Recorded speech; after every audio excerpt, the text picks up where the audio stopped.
My dad tried warning me about the dangers of the cold. I wished I'd listened. By Normal Alfalfa 8523. The last few winters have been pretty mild, all things considered. I grew up with parents who lived through the blizzard of 78 and talked about it any chance they got. My dad was a little bit of a prepper. We always had a generator, kerosene heater, and shelves full of canned food in case of an emergency. My parents relocated to a warmer area 2 years ago. They seemed to enjoy the mild weather and beaches. They only visited my siblings and I in the Midwest during the summer. We were, of course, free to visit them any time. Unlike most of my family, I really didn't mind the winter. I wasn't particularly sensitive to cold and enjoyed the way the world slowed down, at least after the holidays. My phone rang, waking me up from a dead sleep. I rubbed my eyes, annoyed that anyone was calling at 8 a.m. sharp on a Sunday. "Hey, Dad," I answered. "Hey, son, how are you?" I yawned. "Pretty tired. Is everything okay?" I asked. Of course, I was hoping his call was nothing serious, but at the same time, I wasn't very happy about getting woken up so early. Dad must have sensed the slight annoyance in my voice. "I'm sorry to call you so early, but I wanted to give you a heads up about the cold weather coming up." I was confused. Winter weather was typical in the Midwest. Obviously, some years were worse than others, but it wasn't like some of the southern states where the world shuts down for an inch of snow. "Okay, what's up?" I asked. Dad immediately launched into a long explanation about how this weekend weather would be some of the coldest weather we've ever seen, and gave me tips on protecting my home and car from the effects of the cold. I silently nodded along, too tired to really register a lot of it. All in all, I knew the drill. Change the furnace filter, don't alternate temperatures on the thermostat, let the water drip to avoid pipes freezing, keep emergency supplies on hand in case of an outage. "I know you know all of this, son. It's just the dad and me wanting to remind you." I began to feel guilty. Here I was annoyed at getting a call so early, but all he was doing was looking out for me, even though I'm 28 and several states away. "Thanks, Dad. I got it." "Hey, one more thing," he said. There was a long pause, then he hesitated. "The world gets a little, well, let's just say things can get a little different when the weather gets like this, especially for days at a time. Double that if the power goes out. You can't be too careful." This felt ominous, but I assumed he was talking about crimes like looting and break-ins. I assured him I could handle it, then promptly got off the phone to get some more sleep. Later that evening, I remembered what my dad had told me. The weather alerts were already showing up on my phone. If anything, the forecast was only getting worse. Snow and ice were predicted on top of the extreme cold. I made a trip to the local farm supply store and picked up an extra flashlight and some more canned food. I was trying to avoid the grocery store at all costs, as it was usually mobbed right before any kind of winter storm. Before heading to bed, I made sure to let the taps drip, changed the furnace filter, and charged my extra power banks. My boss called and let me know not to come in tomorrow. I was pleasantly surprised. Work hadn't been cancelled for weather since I'd worked there. I put on a movie and drifted off to sleep. The next morning I woke up to my alarm. Of course I hadn't remembered to turn it off. I grumbled and shut it off. The house felt chilly. I got up to turn up the heat when I realised the lights were all off. Power was out already. I looked outside. Snow blanketed the yard and my car and continued to fall. I opened the curtains and let in the natural light and located my kerosene heater. I figured I would wait a while to start it to conserve fuel. I had a pretty decent day. I stayed off my phone as much as possible to save the remaining battery.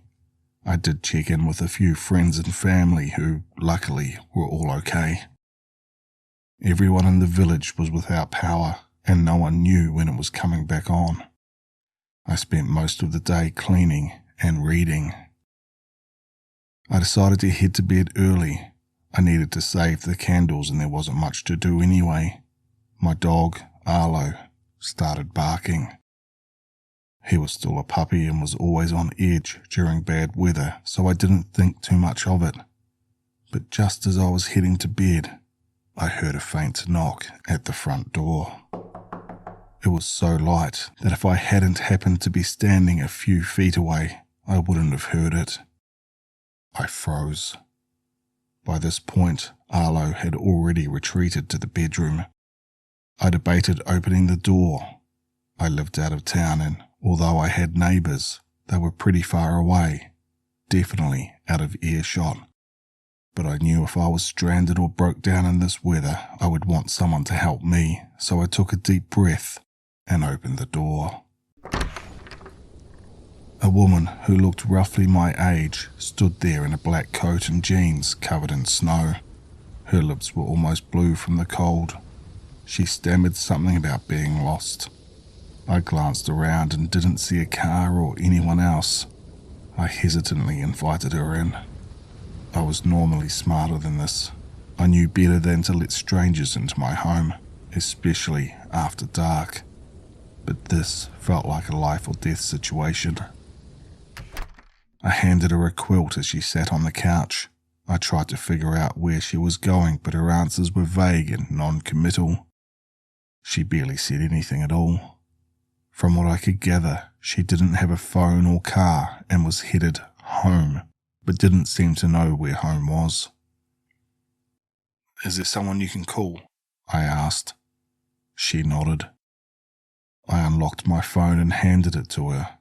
She slowly typed in a number, then waited. She then closed the phone and handed it back to me. "No service," she said. I nodded. Last I had checked, I was still able to use my phone and data, but maybe now it was out due to the weather. I heard Arlo's low growl from the bedroom. I tried to call him over to calm him, but he wouldn't budge. "What's your name?" I asked. She provided it. I offered her water and a granola bar, and she accepted. I brought her the snack and drink and told her I'd be right back. Once I was out of sight, I googled her name out of curiosity. No social media or criminal records appeared, but something else did. She was listed as a missing person a few counties over. She'd been missing for almost a year. I tried calling my brother, but the call wouldn't go through. I tried calling the police too, but that call didn't go through either. I checked my call history to see what number she had died. It appeared to be a bunch of digits, probably at least 15, in what looked like random order with no area code. Frustrated, I put my phone back in my pocket and returned to the living room. The strange woman was gone. The front door was wide open and snow and cold blew into the foyer. "Damn it," I exclaimed, shivering. I looked outside and there was no trace of her. Oddly enough, not even footprints. I stepped outside and called out to her with no response. I shut the door and deadbolted it. I paced for a few minutes, trying to figure out what to do. If I didn't look for her, she could freeze to death. She was obviously disoriented and likely in danger. Frustrated at the prospect of having to go back outside, I put my boots and coat on. My car was covered in a thick layer of snow and ice. I could barely get the door open. It wouldn't start. I cursed and sat my head on the steering wheel. I checked again for phone reception, but still had none. I walked up and down the street, calling out for her. The walk was a cold hell. The icy breeze burnt my eyes and throat, My hands and feet were going numb despite wearing gloves and winter boots. I decided to head home. There was no point in getting frostbite to find someone who didn't want to be found. But I couldn't let go of the sick feeling that I could be the only thing standing between her and hypothermia. As I trudged home, darker thoughts clouded my mind. What if Blaine was kidnapped and the perpetrators were using her to lure new victims to be robbed or worse? I tried to push this out of my mind. I put on my warmest thermals and pajamas once I got home. Arlo was still on edge, so I petted him until he drifted off to sleep. My journey to sleep wasn't as easy. Every time I started to drift off, I immediately pictured the woman, lost in the woods, shivering and crying. Finally, I fell into a more restful, dreamless sleep. My eyes shot open to the shrill sound of Arlo's bark. It was almost 2 a.m. I shushed him, but he wouldn't stop. I listened. In between the barks, I heard a scratching noise. The sound was coming from my bedroom window. Probably some kind of animal, I reasoned. Still half asleep and not using my best judgment, I peered through the blinds. At first, I couldn't see anything in the darkness, but just as I was about to go back to bed, I noticed movement. I cursed and jumped back. I could see the outline of a man on the other side of the window. Ice and snow glinted from his eyelashes and beard. I turned away, frantically reaching for my flashlight. The strange sound of fingernails scratching on the ice-covered window filled the room. "Who are you?" I yelled. There was no response. I called out again, but again he did not respond. I debated what to do. The man clearly looked like he was in trouble, but I also had a hard time believing anyone trying to pry open a window on a random house had good intentions. The scratching sound finally stopped. I waited a few seconds, then opened the blinds and shined my flashlight. What I saw was gruesome. The man I'd seen standing at my window only a few minutes before was still as a statue, entire body covered in ice, including his eyes, which stared forward with no movement. No breath escaped his lips. He was frozen solid. I gasped, trying to catch my breath. I opened my eyes. I was laying in bed. My phone was ringing. I sighed with relief. It was a dream. My brother's name lit up my phone screen. "Hello?" I answered. The reception was very choppy, and I could only hear every other word. I was able to gather that he and his family were trying to drive to my house but broke down. I immediately sat up and stumbled around my room, looking for my clothes. Barely able to hear anything over the static, I frantically tried to get their location. My brother had 2 young children, 1 toddler and 1 infant. I had let them know they could stay with me if the power went out, if they ran out of fuel. Finally, I was able to understand they were close to the pond. The pond was within walking distance from my house, and I often took Arlo for walks there when it was nicer out. I ended the call and donned my winter gear once more. I packed an extra flashlight and headed out. The walk to the pond normally took 5 minutes, but it took me almost 15 minutes because of the snow and wind. I finally approached the pond, but saw no sign of their car. I repeatedly tried to call them, but the call kept dropping. I circled the pond, looking for any sign of my brother and his family. I hoped that he would know better than to walk away from the car, but maybe he went ahead to get help. "Help me," I heard a soft voice.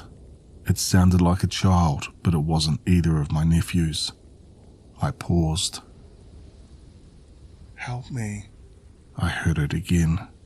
The tone of the voice didn't seem to match the urgency of being stranded in this freezing hellscape. It was monotone, devoid of emotion or urgency. I continued around the ponds when I hit a patch of ice. I slipped and fell, landing only a few inches from the pond. I knew getting water anywhere in my body right now could lead to hypothermia. I slowly pulled myself up, trying not to slip again. But then I felt something around my ankle. I turned around to see a pale face of what looked like a young boy poking out of the water. Ice and snow covered his face and hair. Despite being in freezing water, he didn't shiver and his movements were slow and deliberate. His eyes were pitch black and his face was so unnaturally pale that the snow and moonlight seemed to reflect off it. He pulled my ankle, trying to pull me into the freezing water. I frantically kicked and dug my gloved fingers into the snow, pulling away. Finally, I broke free. I heard frantic movement in the water, but I couldn't bring myself to turn and see if he was following me. I ran home. Well, as close to running as one can do when your feet are completely numb and the ground is covered in snow and ice. I fell a few times, but luckily was able to get back up. Finally, I reached the front door. I was out of breath and felt weak. My vision tunneled and I collapsed into my entryway. I woke up to a weird sensation on my cheek. "Stop it, Arlo," I mumbled as I opened my eyes. Sure enough, Arlo was licking my face. I glanced over to see my brother as well as his family sitting in my living room. "Oh, thank God you're awake," exclaimed my brother. I sat up, confused. He explained to me that he had noticed a bunch of missed calls from me earlier in the morning, and when he couldn't reach me, they came out to check on me, only to find me collapsed in the doorway. He appeared confused when I brought up him calling me from the pond. "We were asleep until 5. That's when I saw your calls and headed out here." I nodded. I checked my call history and sure enough, there wasn't an incoming call from him at 2 in the morning. His wife speculated that maybe I hit my head. I went along with this. It would explain a lot. After resting for a bit, I excused myself to my room and opened the blinds. The bright sunlight glinted through the ice, revealing the scratch marks.